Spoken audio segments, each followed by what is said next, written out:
Red Sea, a journey to freedom. A long time ago, the people of Israel were slaves in Egypt. For many years, they had been forced to work hard for the Pharaoh, the king of Egypt. But God had a plan to set them free, and he chose a man named Moses to lead them out of slavery. After many miracles and plagues, Pharaoh finally let the Israelites go. They packed their belongings and began their journey to the Promised Land, a special place God had promised them. But instead of taking the shortest route, God led them on a different path, towards the Red Sea. He had a reason for this. He was guiding them, and he wanted to show them his power in a way they'd never forget. As the Israelites traveled, God went with them in a special way.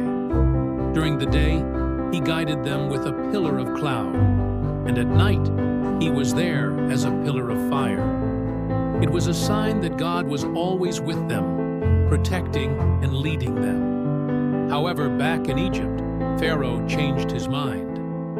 "Why did I let the Israelites go?" he asked angrily. He wanted his slaves back, so he gathered his army, including hundreds of chariots and soldiers, and set out to capture the Israelites.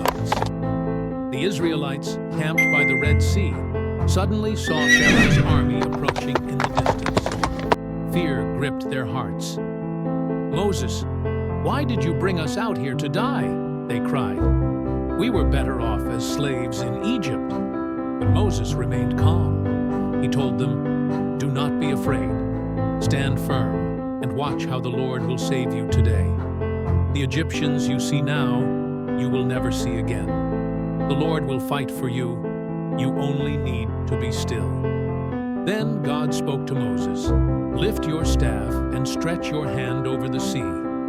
Divide the water so the Israelites can walk through it on dry ground." As Moses obeyed, something incredible happened. The wind began to blow, and the waters of the Red Sea parted, forming two towering walls of water on each side, with a dry path in the middle. The Israelites, amazed and overjoyed, began to cross the sea, walking on dry land, safe from the pursuing Egyptians.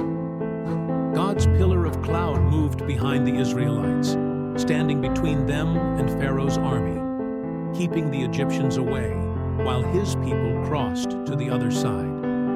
When all the Israelites had safely crossed, Pharaoh's army charged into the sea, chasing after them. But God wasn't finished yet. Once Moses stretched out his hand again, the walls of water crashed down, covering Pharaoh's chariots and soldiers. Not one of them survived. The Israelites stood on the far shore, amazed by what they had just witnessed. God had saved them in a mighty way.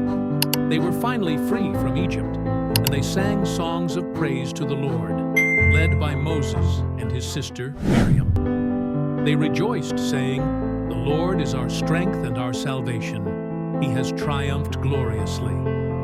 Through the crossing of the Red Sea, God showed the Israelites that no obstacle was too great for him to overcome. He protected them, guided them, and delivered them, just as he promises to protect and guide us when we trust in him.